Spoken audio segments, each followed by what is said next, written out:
아브라함이 거기서 네게브 땅으로 옮겨가 가데스와 술 사이 그랄에 거류하며 그의 아내 사라를 자기 누이라 하였으므로 그랄 왕 아비멜렉이 사람을 보내어 사라를 데려갔더니 그 밤에 하나님이 아비멜렉에게 현몽하시고 그에게 이르시되 내가 데려간 이 여인으로 말미암아 내가 죽으리니 그는 남편이 있는 여자임이라.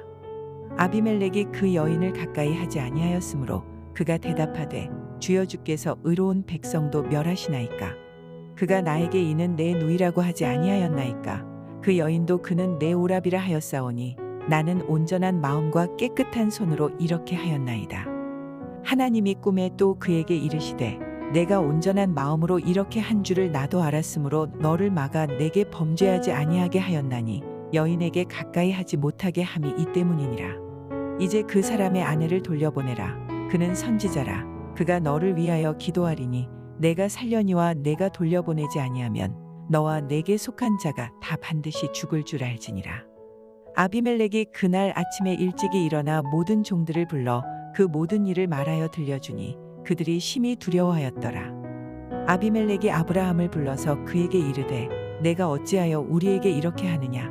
내가 무슨 죄를 내게 범하였기에 내가 나와 내 나라가 큰 죄에 빠질 뻔하게 하였느냐. 내가 합당하지 아니한 일을 내게 행하였도다 하고 아비멜렉이 또 아브라함에게 이르되 내가 무슨 뜻으로 이렇게 하였느냐. 아브라함이 이르되 이곳에서는 하나님을 두려워함이 없으니 내 아내로 말미암아 사람들이 나를 죽일까 생각하였으며 또 그는 정말로 나의 이복 누이로서 내 아내가 되었음이니라. 하나님이 나를 내 아버지의 집을 떠나 두루 다니게 하실 때에 내가 아내에게 말하기를 이후로 우리의 가는 곳마다 그대는 나를 그대의 오라비라 하라. 이것이 그대가 내게 베풀 은혜라 하였었노라. 아비멜렉이 양과 소와 종들을 이끌어 아브라함에게 주고 그의 아내 사라도 그에게 돌려보내고 아브라함에게 이르되 내 땅이 내 앞에 있으니 내가 보기에 좋은 데로 거주하라 하고 사라에게 이르되 내가 은 1000개를 내 오라비에게 주어서 그것으로 너와 함께 한 여러 사람 앞에서 내 수치를 가리게 하였노니 내 일이 다 해결되었느니라. 아브라함이 하나님께 기도하매 하나님이 아비멜렉과 그의 아내와 여종을 치료하사 출산하게 하셨으니 여호와께서 이왕의 아브라함의 아내 사라의 일로 아비멜렉의 집의 모든 태를 닫으셨음이더라. 할렐루야, 수요일 새벽입니다. 오늘도 새벽 말씀 큐티를 통해 은혜 충만한 하루 되시길 주님의 이름으로 소망합니다.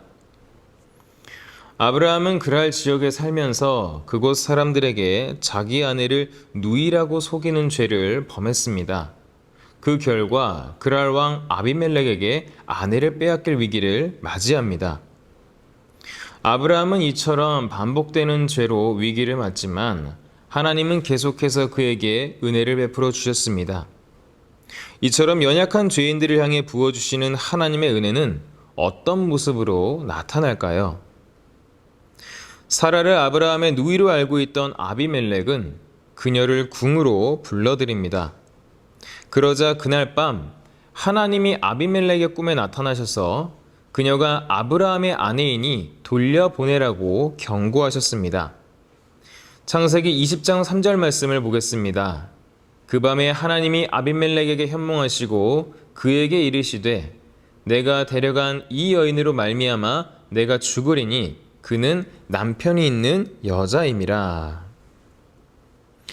하나님은 아브라함이 처한 위기를 보셨습니다. 아브라함이 스스로 위기를 자초한 것임에도 하나님은 그가 위기에서 벗어나도록 개입하셨습니다. 하나님은 아브라함을 위기에서 건지셨을 뿐 아니라 그의 아내 사라 또한 보호하셨습니다.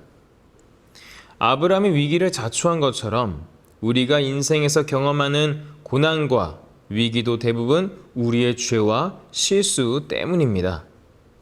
모세는 자기의 혈기대로 사람을 죽였다가 광야로 도망가는 신세가 되었고 선지자 요나는 니느웨로 가라는 하나님의 말씀에 불순종했다가 물고기 뱃속에서 3일을 지내야 했습니다. 그리고 우리도 날마다 각자의 연약함으로 인해 어려움에 직면하고 있습니다. 때로는 과도한 소비 때문에 생활고에 시달리기도, 때로는 다른 사람을 함부로 험담하는 습관으로 어려운 갈등을 경험하기도 합니다.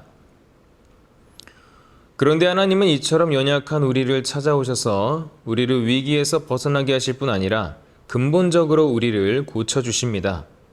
그러므로 인생에 닥친 위기에서 벗어나고자 한다면 주저하지 말고 하나님의 도우심을 바라고 기도하시기 바랍니다.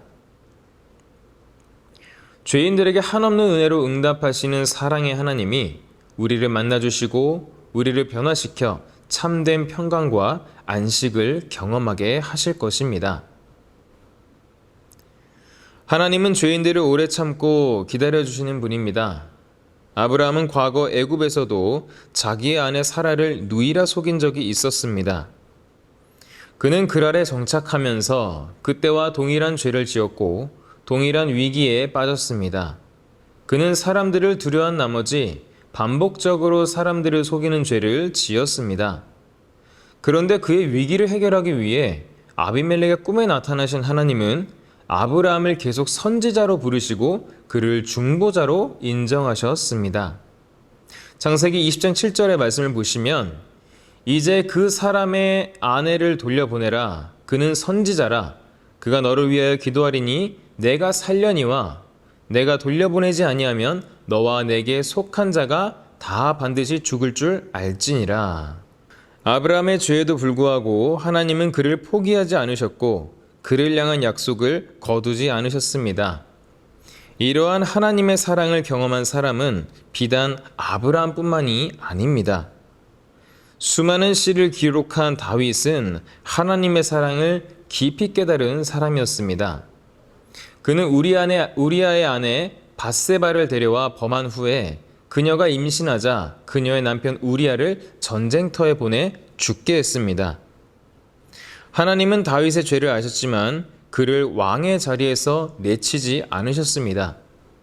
그에게 돌이키고 회개할 기회를 주시고 하나님의 은혜를 일깨우셨습니다. 다윗은 하나님의 사랑의 깊이를 경험한 후 이렇게 고백합니다. 시편 51편 15절 말씀입니다. 주여 내 입술을 열어주소서 내 입이 주를 찬송하여 전파하리이다. 영원히 주를 찬송하며 그 사랑을 전파하겠다 고백합니다. 우리는 아브라함과 다윗처럼 수많은 실수와 허다한 죄를 저지르며 살아가고 있습니다.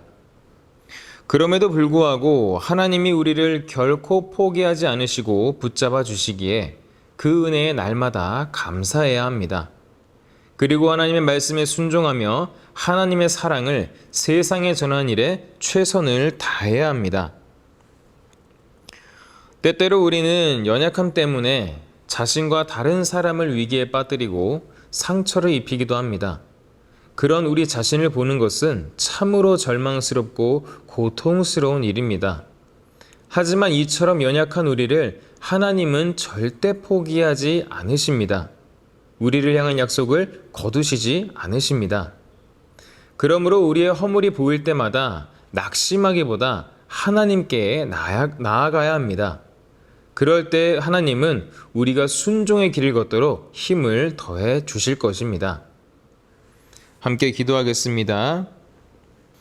하나님 아버지, 우리의 피난처가 되시고 힘이 되시는 줄 믿습니다. 아버지 하나님, 우리에게 주어진 모든 환경과 어려운 상황 가운데 그 상황과 환경을 바라보는 것이 아니라 상황을 다스리시는 주님을 바라보게 하시고 주님 붙잡고 환경을 돌파할 수 있는 우리 성도님들 될 수 있도록 아버지 은혜 가운데 붙들어 주시옵소서. 예수님 이름으로 기도합니다. 아멘.